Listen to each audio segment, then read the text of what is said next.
Hi there, thanks for joining us on Let's Talk Taste with Sherry, where we're saving the earth one flavor at a time by gathering community to share wisdom around the natural connections between our innate sense of taste and flavors that are grown in healthy regenerative soils. Welcome. Hey there, welcome to another episode of Let's Talk Taste with Sherry, saving the earth one flavor at a time. What makes this episode so special? Actually, there's so many things that make this episode so special. But in my TED Talk, I refer to a device that you can take to the grocery store to measure nutrient density of your food. And why is this important? Why does this matter? What does this have to do with my show? Well, the whole point of the flavor remedy is to help us to understand how to embrace flavor in a way that it's actually giving us information about nutrition. And this little device helps us do that. So the idea that I kind of introduced in my TED Talk is that you could use a device to go to the grocery store, measure nutrient density of your grocery store veggies, go to the farmer's market or your backyard where you're growing your own food, and do a comparison in nutrient density, and we'll get a little bit better understanding of how the device works on this show, but then take it home and taste it. And then you don't need a device. And the whole point here is to show a correlation between flavor and nutrients. And my guest today is Dan Kittredge of the Bionutrient Association that created this little device. And I'm just so incredibly excited to have this conversation with him. We're going to get curious about what he's seeing as far as the trends are and what farmers are showing up, and maybe even dive into creating a method around this, helping him to gather data around this idea of flavor as opposed to just using the science and technology. Because another one of my theories here is that our taste buds change. And I think we all know this. We all recognize that our taste buds change based upon what we're craving or how we're feeling, or these are all things that we've almost come to resist in our own bodies. Like, we don't want to trust that our bodies are informing us, but what if they are, right? So having this conversation with Dan is going to be super powerful in the justification of my message and this idea that our bodies are talking to us and that our bodies are creating this almost appeal of flavor based upon the nutrients that are in our food. So here we go with Dan Kittredge from the Bionutrient Association and the Bionutrient Institute. Welcome to the show. So this whole idea of, the correlation between flavor and nutrients is something that people that grow food get it, right? You see it, you know it. Food always tastes better when you get it from the farmer's market. People that shop the farmer's market get it. People that cook, even. People that cook get it, right?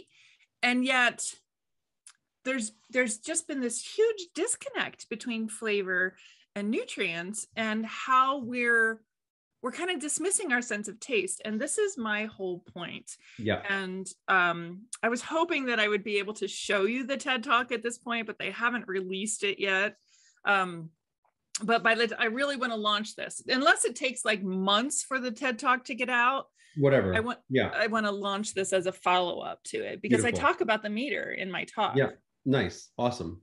Well, yeah. Whatever, you sit on it or whatever, but yeah, I mean, you want me to jump in on those topics? We'll just go for it, or? Yeah, let's just go for it. So just talk to me about what you know through the process of collecting data, maybe it's through the process of collecting data. Maybe it's through just farmers' conversation, right? How does flavor correlate? Tell me, Dan. What's the connection between flavor and nutrition? Yes. So, as you said, we know it. In a very visceral way, right, with our senses, but we don't necessarily have the data to overlay that with the logical mind. And so the mind has taken nutrients and flavor has gone to the body, and it's about they're intrinsically interrelated. So why should we not be able to bring this conversation together. We do understand that. I think, what do they say? The tongue and the nose, the function of the tongue and the nose is 30% of your code. Like your DNA code uses 30% of it for the function of your nose and your tongue. It's, wow. For whatever reason, nature seems to think it's really important for us to be able to use our senses of aroma and flavor. You think? To guide us. And what we understand is that is because, things that have better flavor inherently are more nutritious. That is, we've already wired it, and nature already wired it for us. And so we're just, figuring out the circuitry. I use the example of a carrot that may be certified organic that is purchased on the shelf, that when you bite into it tastes bitter or soapy or, bland. And it, is entirely different from a biochemical standpoint, nutritional standpoint, than one that you might get at a farmer's market or pull out of the garden or also find on the shelf in a store, which tastes carroty. And so, tomatoes or peaches or, bread, flour, meat, it doesn't matter what the food is. There's a massive variation in nutrient levels depending on how it was produced. And what we have right now is epidemic levels of, what do they call them? Non-communicable diseases, chronic illness, which the data shows correlates directly with nutritional deficiencies. And so we're able to live longer, but we're also living longer with these serious illnesses, which, we are not stuck with. They're simply a result of the environmental condition, which is what you build your body out of. And so if you start eating food that tastes better, which means it's more nutritious inherently, then these symptoms of dysfunction, this chronic illness, can reverse itself, depending on how bad it is and how old you are and everything else, how many generations of how poor the epigenetics have been. It's a very nuanced dynamic, but we should not expect that it simply is all downhill. There's a massive opportunity for food, environmental factors broadly, but certainly food is central to have a very positive effect on our well-being broadly, but physiologically to begin with. And it's so crazy, isn't it, that we've gotten to this point where, and I think that there's so many threads that I see that connect, this idea that we've kind of come to this place, we don't trust our sense of taste, right? And this is the conversation. I don't think we've even been trained to pay attention to it. Yes. I think that we've been trained to, consume things, at least in the past couple of generations, that are full of synthetic flavor. Yes. And so it's not when you eat the actual beet, people don't like to eat beets. I mean, how can you possibly imagine people don't like to eat beets? Like, what the hell's wrong with you? Oh, you've never eaten a proper beet. Right. Well, that explains it. Right. Yeah. So and so many things, carrots, even the carrot that you talk about. Like, I remember when organics kind of first came out, I remember I could go to the grocery store and I could taste that an organic carrot actually tasted better than a conventional carrot. That was before organic went industrial, and now it's industrial. And so the point is, the nutritional value is the point, which is the flavor.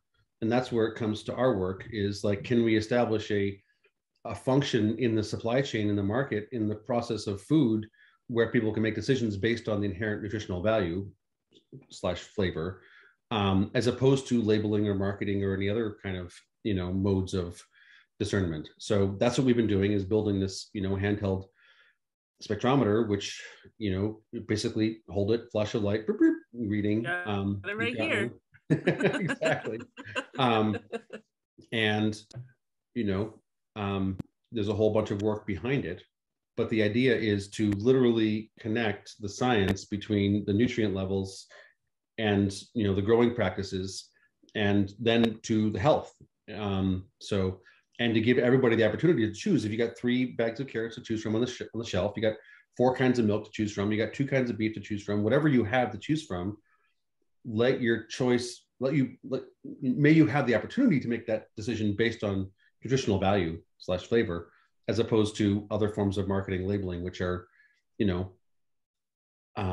not relevant in this conversation. Right. Well, there's always a marketing angle, right? There's always something that's, I mean, I always just get blown away of how many circle slashes there are on all of our food, right? Like all the things that you don't want in food, all of the, like, because you buy things in the store. You're constantly looking for like, what is not in here that's going to hurt me. And it's like the whole idea of, you know, this diet culture that we've been raised in, and everybody always thinking about things from this idea of, it's always usually weight loss, right? And conversations around just nutrient, like you said, the environment of your body, right? Like the environments of our bodies are a direct reflection of what we're doing to the soils right now. We can't fight disease like we used to. We have these autoimmune diseases that were never there before, right? Fighting was never the answer in the first place. Yeah.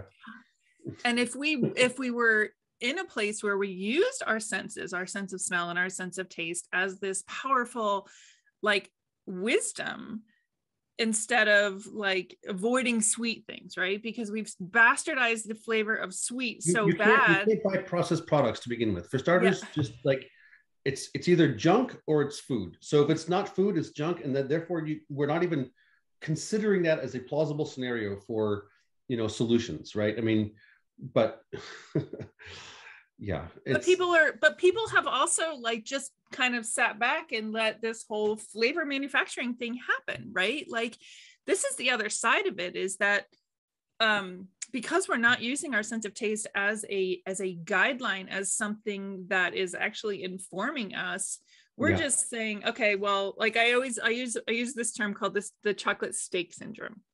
So I always talk about the fact that, you know, there's all these protein powders out there that everybody wants to make taste like chocolate. I'm like, protein has a really delicious flavor in and of itself. Yeah. Why are we making it taste like chocolate? Because, and there's this, I try really hard to not be like angry. And it's hard, right? Because so much has happened to our food. And when you know what has happened to your food, you're like, oh my God, what the hell is going on here, right?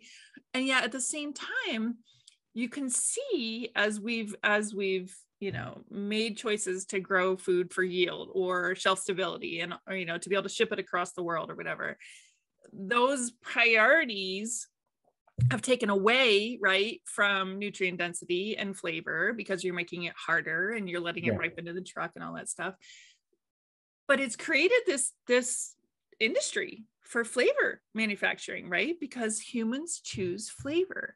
We love flavor. We choose. We're flavor. hardwired. We have a scientific instrument, right? I mean, we've got microscopes and telescopes and whatever. You've also got a body, and it is a scientific instrument which is giving you, you know, very visceral, factual feedback, you know, which is relevant to your experience. Just like the, you know, this whatever the odometer on your car is telling you you're doing 55 or 65, right? After you drink a glass of milk, or, you know, eat a piece of pizza, or, you know, a carrot, or whatever it is, you have a sense, you have a feeling about how you feel. Do you feel logy? Do you feel heavy? Do you have, you know, phlegm? Do you feel energized? Do you feel vibrant? Right? I mean, it is a scientific instrument. It is cause and effect. It's a very sophisticated system. And it's about attuning within, I think, more broadly than attuning without. I think we've been trained to get our knowledge from outside of us somewhere, a teacher, a book, a movie, a video, whatever it is. And the true and I talk about that too. I'm like, is within. Yeah. And I talk about that too. I'm like, you know, we all in our brains think we know what we're supposed to be eating based upon what outside sources are telling us, right? Yeah. Instead of tuning into this exact thing that you're saying. And I also always say exactly what you said, as far as it's not just about what's on your tongue. Yeah. It's about how you feel. Exactly. Once you get past that desirable feeling, right? That desirable flavor on your mouth, how do you feel as the cause and effect? I love that, because that's really what it is, right? Like, it's a scientific instrument. Good, I mean, but then you feel bad. Yeah. Like there's something to be said there, right? Not something, everything. Right. That is the truth of what you should be doing, not what you've heard or read or been told or whatever, you know. The truth is like literally how it makes you feel. And And I think we've been trained to, operate out of our heads. I think that's one of the bigger issues culturally. I agree. I agree. It's a big part of it, and it's a big disconnect. And it's, I always say, like, this is another thing that people don't realize about the sense of taste. And that is that it's the only sense that requires us to make a choice. Right? Everything else just happens to us. You can smell stuff in the air, you can feel temperatures, everything else just happens. But when it comes to our sense of taste, we're required to make a choice to put it in our mouths, right? So that opportunity to make a choice is what opens the gap up to us doubting ourselves, and to marketing, and to all of these things that can come at us. I think it's just unconscious. I think it's programming from childhood. I think we're they say children when they're born are very, very plastic in their brains, and they can modulate based on what, culture or time frame or, philosophy or environment they're born into. They will, they'll modulate. And so I think the culture has strategically created a dynamic where we're programmed from a very young age. I don't know that's conscious, really. The causal pieces. The question is, can we be conscious about the solution? Right. And you're right. Like, so have you ever read this book, The Dorito Effect, by Mark Schatzker? Yes, I have. We had Mark as our keynoter at our conference many years ago. You did? I just hung out with him in North Dakota a couple months ago. Yeah. He's got a new book coming out too. I know. I'm on the list. I actually just read his old book. He sent me I got a copy of his old book, the beef. The steak one. Steak. Yeah. We're doing a beef project now. We're actually trying to define nutrient density on a crop, actually define it. And so I had a chance to be on a panel with him in North Dakota a couple months ago and hang out. That was great. That's so awesome. Yeah. So in that book, the Dorito Effect is, if people have not read that book and don't understand the flavor industry, please, it's just one of those things you don't understand because you haven't been exposed to the information yet. And when you are, you will understand. Yeah. And he did a wonderful job in that book. Yeah, that book, I get chills. And I just shared, I was on a local food conference yesterday, just kind of like a networking, brainstorming mastermind kind of group with a bunch of the, Colorado is full of natural food companies, right? Yeah. We have so many of them here. So, I was on this kind of panel, and we were supposed to bring our book, right? Whatever book we thought everybody could read. And that's the book I brought. I'm like, you guys, look. I'm like, it's full of Post-it notes. It's highlighted, it's scratched, it's circled. Like, everything about that is so powerful. And like, what I would love to do too is to get into these natural food communities and talk to them a lot about, like, not only how they can use flavor to their advantage to make their customers appeal to the food, but like, the more you choose flavor that's grown and raised into your food, you're making a bigger impact and supporting these farmers, right? Like, this is what I talked about in the TED Talk too. Like, this selfish thing that we can do as humans of saying, I want food that tastes good. Like, literally all you have to do is choose flavor that's grown and raised, put it into your product, put it into your mouth, and all of a sudden you're healthier. Like, it's a no-brainer. You being the overall environment, culture, society, a political, economic, spiritual ecosystem, that is your, I 100% agree with you. Yeah. This is our opportunity to choose what we build our bodies out of, which gives us either vigor and vitality and pleasure, or sickness and disease and, It's right. So it's so crazy. So the other thing is, so tell me what you know about this as far as, like, okay, so we know that we're manufacturing flavors, right? And we're manufacturing flavors because humans want flavor. Synthetic flavors are not. Right. Whatever. Sure. So, okay. But those food scientists that are creating this, right? Again, I'm not trying to like black mark them. It's not what it flavor. It's synthetic compound. It's not food scientists. It's junk scientists. How about if we started literally changing the lexicon? Like, it's either junk or it's food. Like, let's just unpause it. Let's like bifurcate. This is Stop being nice, Sherry, and call it what it is. Right. Well, just be, it's, what do they call it? Semantics. Right. If you want to actually have the conversation, you need to use words thoughtfully and define the lexicon. That's the first place to start a conversation, is to really define the lexicon. So yeah, keep going. Sorry. No, that's what I'm saying. So the way I kind of separate that out is, is food that's grown and raised, flavor that's grown and raised, as opposed to flavor that's manufactured and added afterwards, right? Like that's like that's what we mean by bionutrient. It's a nutrient from life. Right. It's not vitamin D added. It's right. The bionutrient. It's a nutrient from a living process, living cycle. Right. Yeah, exactly. So, okay. So just briefly, I don't want to like spend a whole episode on the bionutrient device, but it's really important to understand how this is working, right? And it's, when I was listening to, because I've been on the Soil and Nutrition Conference, all year, and I think it was actually just on the beef one when I was on that, and you were talking about the technology behind this has existed for a long time, right? And you can measure outer space, things in space using the same technology. I was just reading something this morning that said that astronomers have measured the atmosphere of a planet 270 light years away or 360 light years away. They can measure the atmosphere of the planet. They can see the level of oxygen and hydrogen and nitrogen in the gas, but we can't test a carrot a millimeter away from us. Smartphones are so amazing, and we can't do. Yes, we can, right? We can.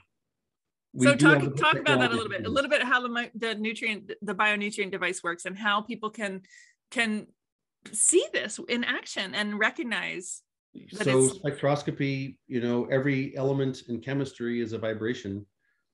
Copper has so many protons and neutrons and electrons. It also has a certain resonant frequency. Everything in chemistry is a vibration in physics. And so, a polyphenol, an antioxidant, copper, amino acids, enzymes are all vibrations. And so spectroscopy is basically taking a picture of the light and telling you what something is based on the picture of the light. That's how we know what stars are made up of. We never went to sample a star. And so, that's all we're doing is basically saying, let's build a meter that is, at a consumer price point that could be used to flash a light at food and give you a reading on what is or is not in it, or relatively how good it is. And so we've been working on this for 5 years now, and we do have you just showed yours, the shipping around the world. It's our first first generation calibrated instrument. I call it the Apple II. If you know what an Apple II was, before there was a Macintosh or a MacBook or a iPhone, there was a very rudimentary first personal computer, whatever it was 35 years ago. And that's what this is. It's a very rudimentary first generation handheld spectrometer. And we expect the generations to continue to improve and the data to continue to improve. But we now have calibrations for 10 crops for some compounds, not nutrient density overall, just polyphenols or antioxidants, et cetera. But you can flush a light of a carrot or some wheat or, lettuce leaf. I did kale in my garden. And get a reading, Yeah. And so the concept is, right now we've got a rudimentary definition of, we've identified variation, and it's massive, 2x, 5x, 20x, whatever, from this carrot to that carrot. It is massive. Across the board on all the different elements. We have not defined nutrient density. So now that we've shown that it's possible to build a handheld consumer price spectrometer that you can calibrate to nutrient variation, that you can connect to soil management practices, now we're going to actually do the real work of defining it all. We've shown it's possible, and now we're doing it.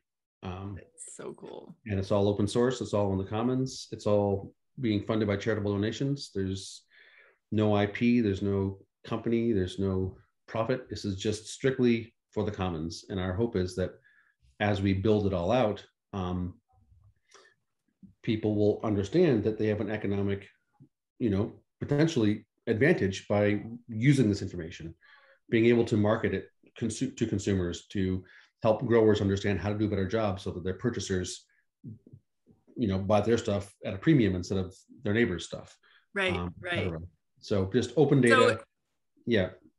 From the nutrient levels to the soil management practices, to the organic matter, it's all connected. So somebody's got to build a data set to show it. And then finally to human health, right? Finally over to chronic illness. And human appeal. Like, this is my thing, pleasure. Right? Yeah. We're doing all the science stuff so that you can feel safe in trusting your body.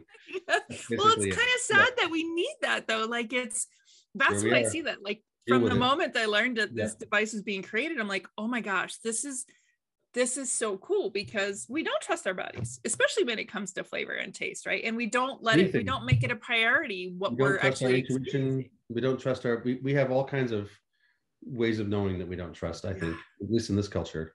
Right. That's one of our foundational shortcomings. Yeah.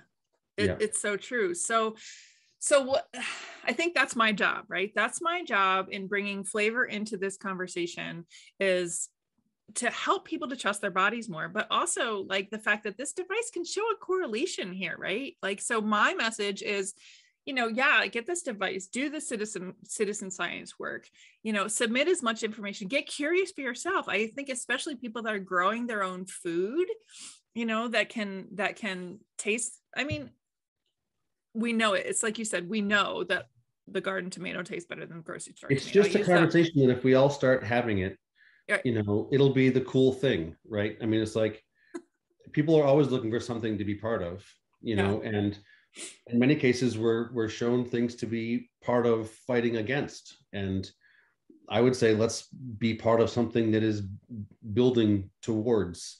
I think what we need right now are viable solutions going forward. And if we've got one that is like, you feel better and the environment is more stable, and people are more coherent, and maybe then the culture is more coherent, that's something I think you can get behind. Oh my goodness. And I keep going back to this. This is like all we have to do is be selfish about flavor. All we have to do is 100%. Want delicious food. Like, it's so simple. And yet we've just, it's fascinating how flavor has been manipulated. And so what I started to say is, I feel like the scientists and the people that are creating this flavor, like, they have knowledge about how flavor is affecting our brains. They understand cravings. They understand how to keep people coming back and eating the food over and over again, because there's no nutrients in it, right? Mm-hmm. It's like, this is all my theory, but it's like, you taste something, for instance, artificial sweeteners, right? You taste it and it's sweet. So I'm always like, this is the dumbest thing we've ever invented, because when you taste something sweet, it's supposed to be energy for your body. It's literally supposed to be calories. And yet we're giving it and lots of nutrients, because in nature, sweet doesn't come without a whole bunch of other goodies. This is what I said in my TED Talk. And when you eat something that's sickly sweet, simple sweet, you feel like shit afterwards. Yes. And so your feedback loop, your animal instinct is being trained to not listen to that, or hopefully. But I swear you were in my brain on stage in TED Talk, because that's exactly what I talked about. I talked about the apple, and I say, like, when you bite an apple, you think it's sweet, but if you really look for those flavors, you get sour, and it's wrapped in this bitter coating, and the bitter coating is what's protecting the apple, and it's what protects you. And so, and I said, there should be flavor in the flesh, not just simple sweet too. Yeah. And that's the thing about nutrient density, is some apples are just simple, and some apples are much more complex. It's not just about processed products versus unprocessed products. It's about this beet versus that beet, this potato versus that potato. Store-bought potatoes are atrocious. I don't know how people eat potatoes, because anything you can buy in the store is atrocious. But I love potatoes, well grown. They're amazing. Yeah. But, store-bought is like junk. Yeah. I don't know. So, and you're like, people like you are going to see that, because you have access to different food, right? You have access. I grew up on a farm. I don't know any better, except the store-bought food. You don't touch store-bought food. I mean, that's basically what it comes down to. Right. I mean, I guess there's some stuff, but generally. So that's what makes it hard too, because, when you start talking about like food deserts, and you start talking about, people that just don't have any access to good grown food, right? Like, it's all they know. So all their taste buds get to experience is processed food flavors. And it's like, this is where the illnesses are, right? This is where the sicknesses are. This is where so much is just going wrong. This is because people are separate from land and the environment and culture. And our society has organized us in these cities to be, working for its ends. And it goes way deeper, I think, into, if we're looking at systemic solutions, it's really about empowerment, and deep and broad empowerment, I think, comes from a stable relationship with nature. And if you're living in an apartment or whatever somewhere, you barely covering the bills, you are not in that place of empowerment. It's really a deeper health and vitality comes not just from good food, but from a, psychic environment, but that's safety. And I think, right relationship with nature, good. I mean, I don't know. I'm a farmer. That's my perspective. But no, I think there's a lot of validity to that. So from a farmer's perspective, I think it's also important to kind of note that there's this, there's a lot of struggles in the world of farming right now. Like when you look at, and I know what you're creating with the Soil Nutrition Conference, and what all of your panels and all the people that you're bringing together is really trying to bring life back to farmlands, right? Like giving people choices, but the reality is it's hard, right? It's hard for farmers. Well, maybe it's not. I'm going to ask you, what is your perspective on if farmers want to make a difference and they want to go back to like bringing the land back to life? Are they finding that feasible now, or is that still like a big struggle?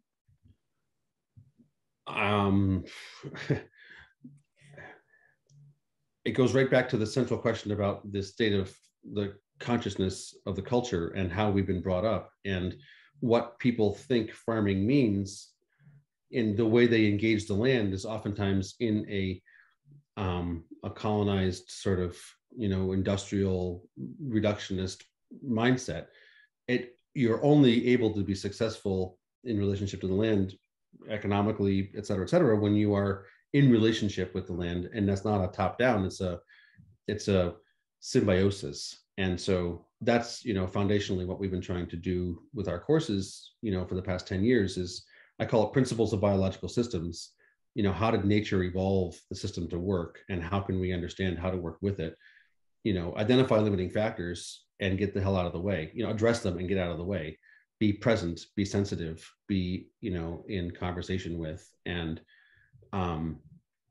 so I would say it depends primarily on your state of mind, whether it is, a viable opportunity or not. And it's a great opportunity to learn. And I would say, don't necessarily, quit the job and, just don't do a black and white, but, if that is something that is compelling to you, start practicing. And it doesn't take much space to have a couple, big flower pots on a windowsill or a backyard or whatever. But there are some basic understandings that, once, and they're very intuitive. It's what indigenous cultures globally have known for millennia. And, they know how to manage land well. There was no plow, there was no wheel, there was no beast of burden in North America. And yet it was absolutely fecund, when the Europeans came, because the understandings of how to work with it were passed on. And you can work with a very light touch, with very little things purchased and used, when you understand. And that the problem for a lot of farmers is they're taught by the tractor, by the plow, by the hoop house, get the irrigation system, big processing facility, hire staff. There's this massive amount of money that you then have to, start engaging in a commodity system. And that's not how you're going to succeed. That's not nature. That's not polyculture. So I think it's entirely viable. What is it? What percentage of the world's food is produced by smallholders right now? 70% of the planet's food for 7 billion people is produced by smallholders. Wow. Not produced by industrial ag. The vast majority of the food on the planet is grown by small farmers. And these are people that are living on $1 or $2 a day, which is not where we necessarily want people to be. But, it is, entirely plausible to do a much better job. Reverse global desertification. I mean, we understand how to affect the landscape in such a fashion as to, take land that is currently not viable for livelihoods and culture and rejuvenate it as well. Yeah, that's just so powerful. And it's just so needed. And I think it brings this huge element of hope too, because I think a lot of times I know for me in the past, like when I first dove into, like when I read The Omnivore's Dilemma and I started understanding what was happening to our food system, and it's like, what is going on here? And you start to get this feeling of hopelessness. And there are a lot of people out there that are like screaming and yelling and stomping up and down about what is going on in the food world. And I get it. Like, I understand why people want to create this huge anger and awareness around it, but creating the huge anger and awareness around it doesn't give us hope. It kind of makes you feel hopeless, right? So I love hearing You're that. engaging in the problem. You're not engaging in the solution. Right. Where You're you kind of put your fueling the attention same is where your energy fires, goes. right? If you put your energy on solutions, then that's what you help co-create.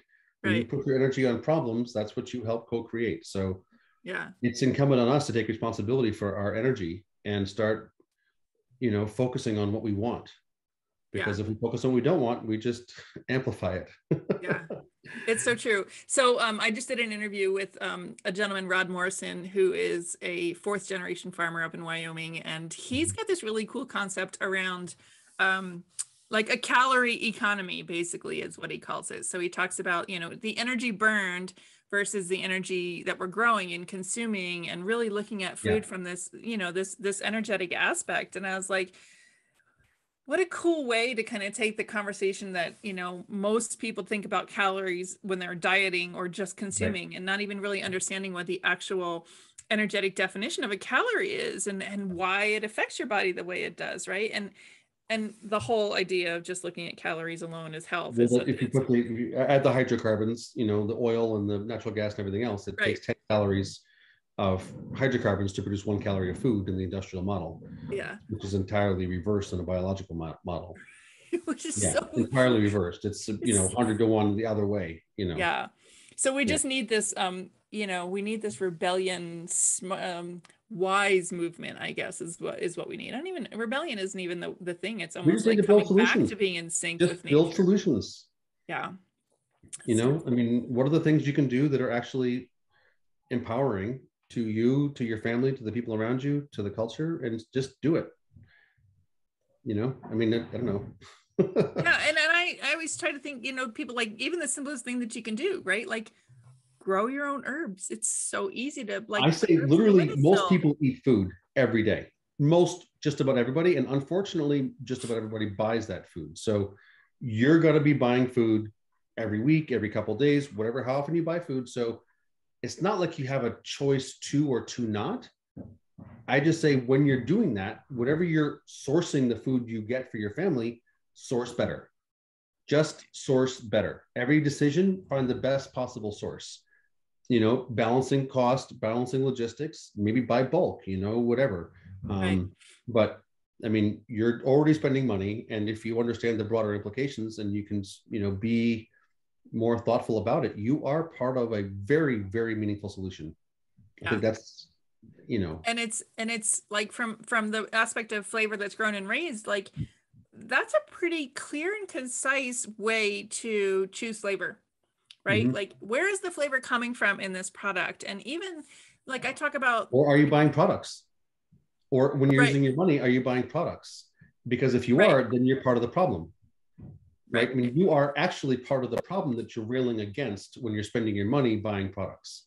So every use of $1 is either part of a solution or part of a problem.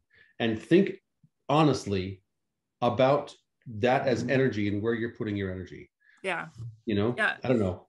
Taking that whole energy conversation is so fascinating, because, like, just the simplest example that he said on the show, he's like, when you go and you jump in your car to go buy a dozen eggs, like, you've just burned way more calories than you just purchased to bring home and consume. And it's like, people just don't think of it this way, right? So there are so many choices there's hope in all of this, but there has to be reverent choices around it. But what I would love to also kind of brainstorm with you a little bit is, how can we So part of what I also talk about is like, I teach people about the 5 categories of flavor that we get to experience on our taste buds, right? Mhm. When you bring in your nose and what you're smelling at the same time, that's when like the Dorito effect comes into play, right? That's when all the fake flavors can mess with your mind because you think you're tasting something, but you're really not, you're smelling it. But the 5 categories of flavor that we get to experience: salty, sweet, sour, bitter, and umami, right? Mhm. I feel like in order for people to really recognize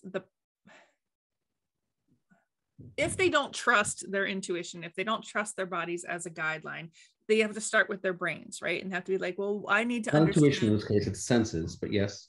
senses.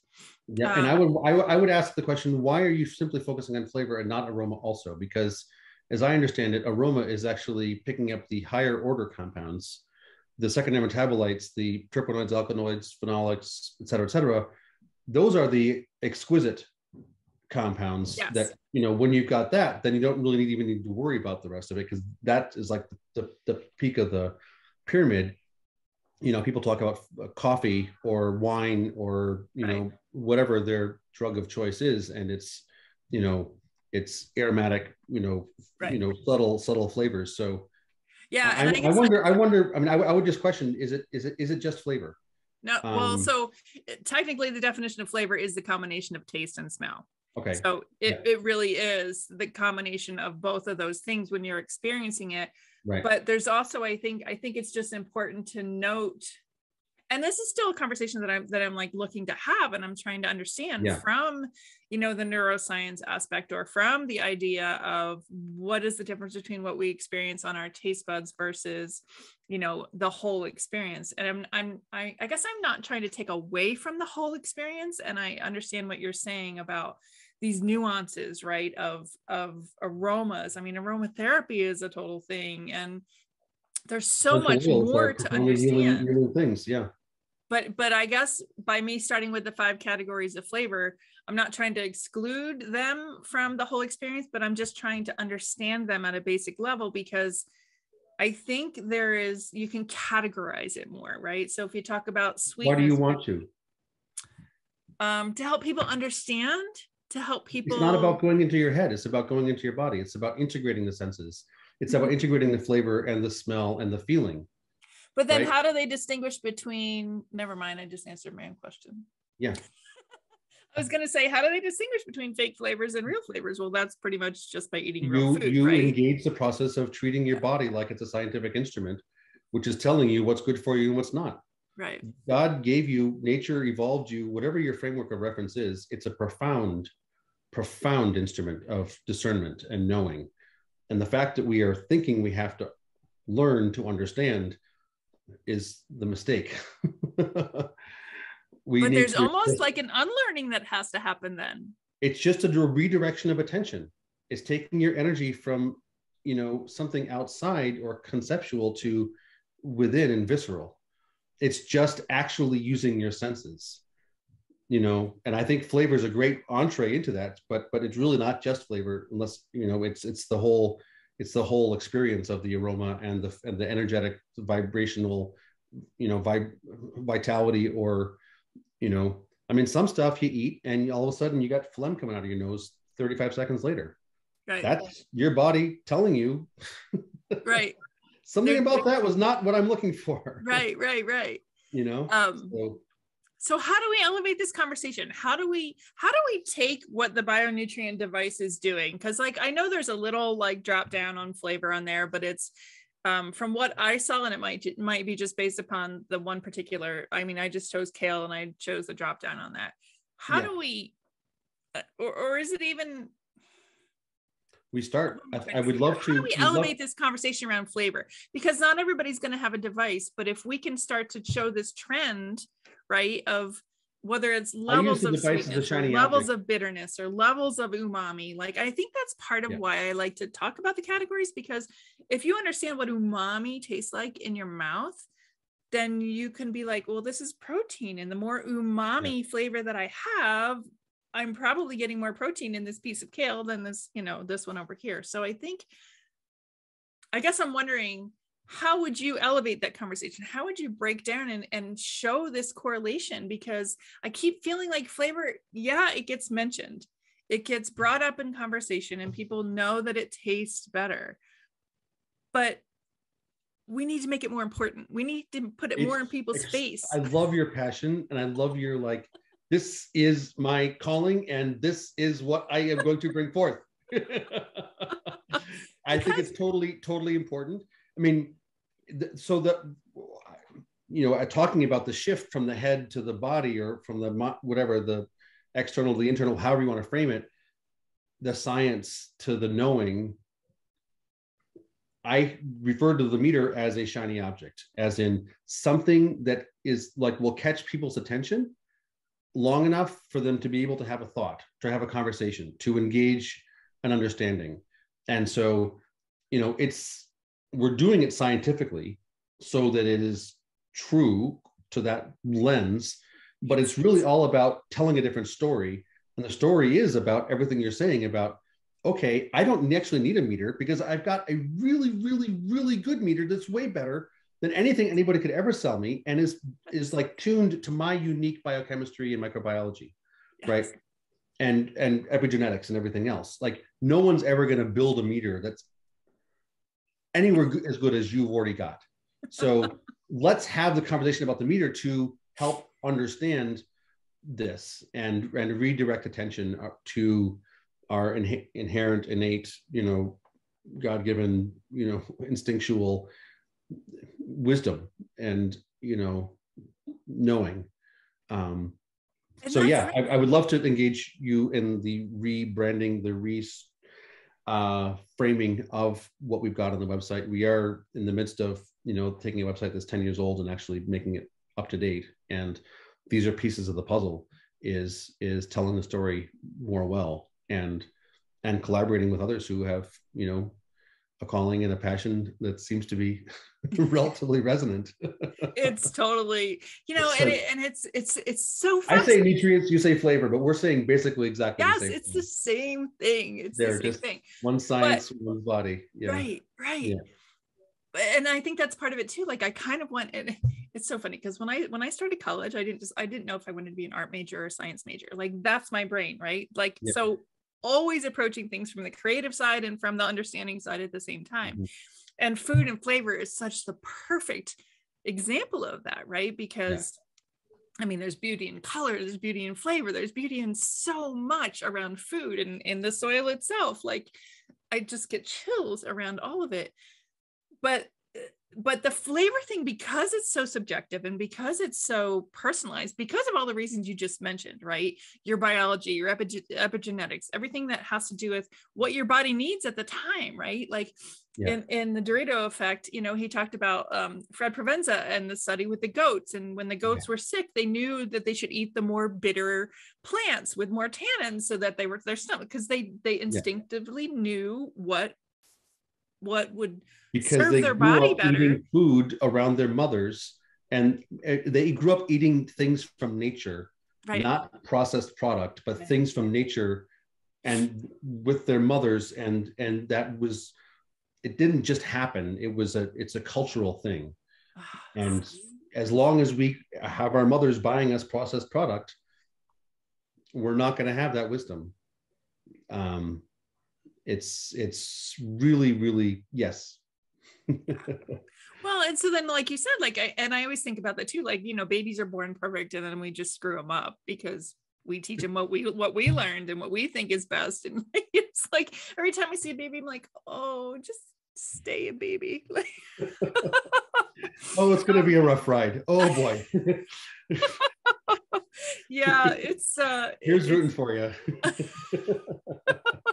I know. My baby is already 19, so I've kind of given up on that boat. But even that, like, I think about, God, back then when he was born, I didn't have this full understanding, and I think he's had more of an advantage than most. But early childhood development says the first 1,000 days or whatever, it's definitely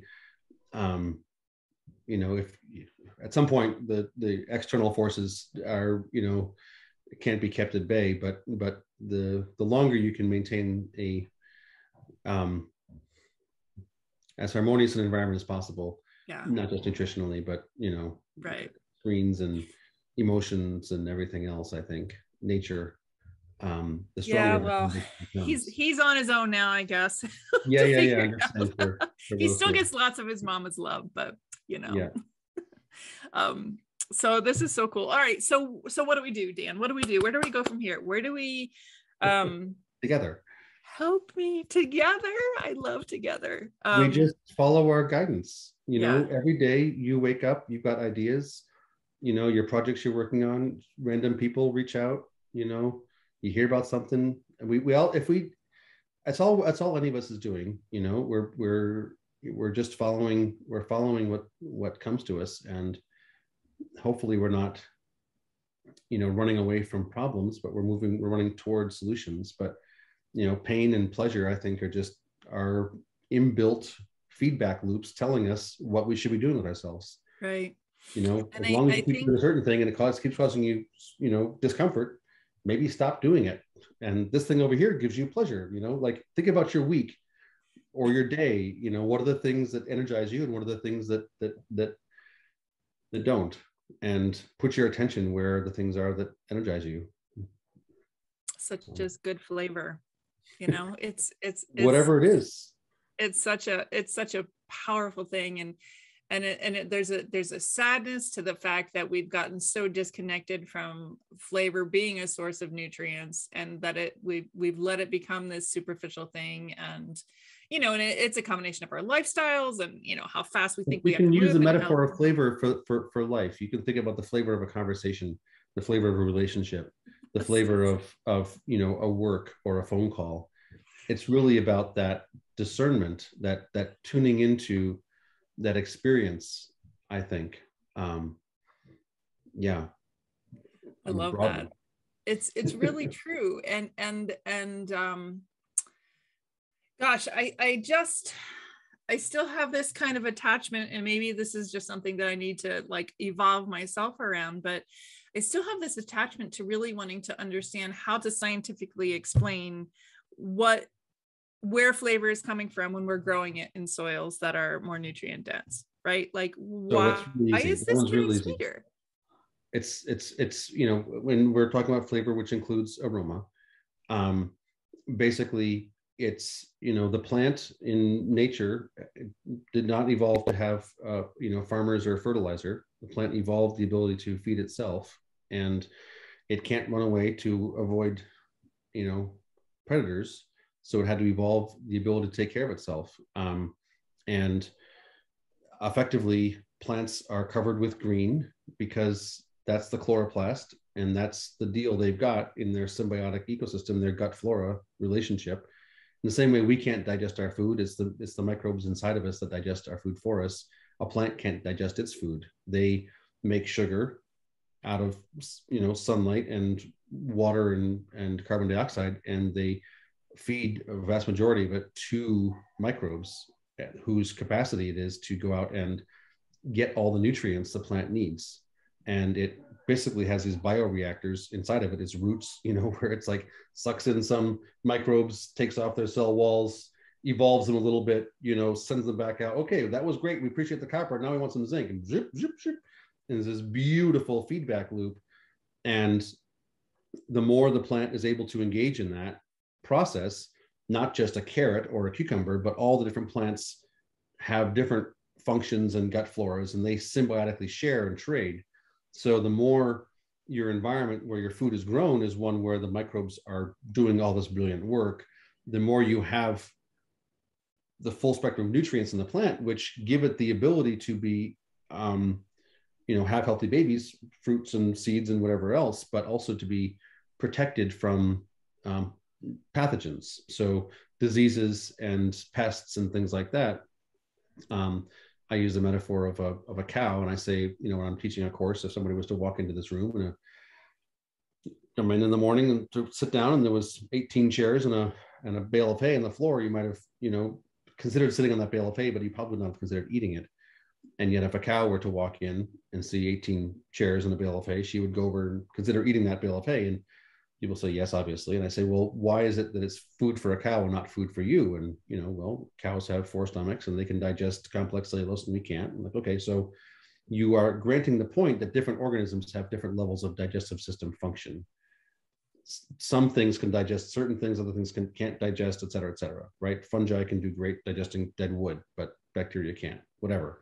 So the compounds that we call flavor, and I'm talking more about like aromatic flavors, like a carroty flavor, not sweet or salty, No. but carroty or but those are combinations flavor. of all of that, right? Like carroty as a flavor, people don't even necessarily know what that means, because if all they're eating is store carrots. But the point is, when you know what a carroty flavor is, it's not just sweet or salt, it's also aroma. It's also these secondary metabolites, these polyphenols and terpenoids. It's those exact compounds that no insect or disease can eat. So when a plant is actually building those aromatic, nuanced flavor compounds, like in your wine or your coffee, those note of chocolate, note of right. rose, it's those compounds are exactly what an insect or a bacteria or a fungi cannot digest. Right. And so what I say is, just because we can apply fertilizer to cause a plant to grow a big body doesn't mean it's actually food for us. In fact, if a larvae is coming to eat it, that's nature saying the digestive system function of a larvae is what's appropriate to eat this plant material. And so on my farm, one of the rules is I don't kill insects and I don't kill diseases. If nature thinks it's fit for a larvae to eat, then let the larvae eat it. If nature thinks it's fit for a fungi to eat, let the fungi eat it. Yeah. Only when deer and raccoons and moles and voles are my pests do I know I'm growing animal food. And only then should I feed it to my children or sell it. So yeah, it's fascinating. And it's that's what it means. That's what the flavor is. Flavor is what tells you it's appropriate for an animal to eat. If it doesn't have flavor, it's not appropriate. And I love that too, because I'm just thinking about, I was just saying, we were cleaning up our garden and my kale is still growing in my garden. Like it's still, we've had a couple light frosts, nothing really strong here yet. And I was talking to my boyfriend and I'm like, this is the best kale we've ever grown. And what was fascinating to me this year is that we kept seeing the moss, right? The cabbage moss. They were around it constantly all summer long. I kept looking, going, all right, well, I'm going to have to look out and see. And very little damage, very little damage was done. And I'm like, this totally shows up in the kale, right? And then it's like, okay, so from the flavor perspective, I'm constantly thinking about this when you're talking about how all the bacteria is going out and it's pulling in and it's making the sugars. And I'm like, okay, so this is creating more, more energy for us and more sweetness for us. Nutrients. And like the breakdown of, and bitter, like the other thing I talked about in the TED Talk is like bitter is a flavor that we've learned to be repulsed by.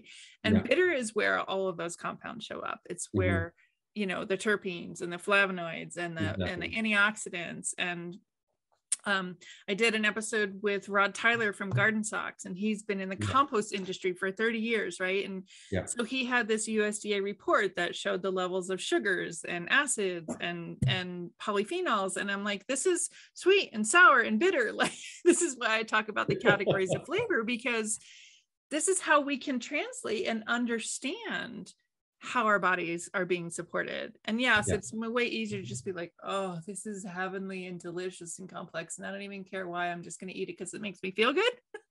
But if you need that knowledge of what is it doing for us, right? If you got to meet people where they're at, and if they're at their head and their numbers and scientific rationales, great. If it's true, we should be able to have that conversation. So that's awesome. But bringing it back and forth and connecting it, I think is the real is very important. So it's wonderful that you're so doing it. Well, this has been like so awesome. I really, really appreciate your time and everything that you're doing in the community. It's so powerful and so hopeful. I love the guests that you bring in. I love the indigenous wisdom. I love that you bring in conversations around energetics, and it, it's the big picture that you're working with here. And it's so inspiring. there's a little bit of fangirl going on here, I gotta say. We've all got our issues. So I'm so honored to have you on the show. Like, it's really, I know, I love what you're doing. You're the same. All I'm doing is what you're doing, right? You've got your calling, you've got your vision, and you're just going, and you're just doing everything you can.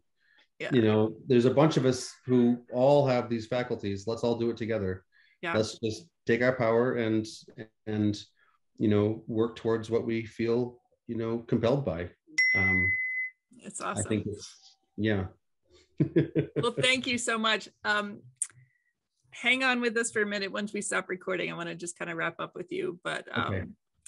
This has been so great. I really, really love this. I appreciate it. I look forward to,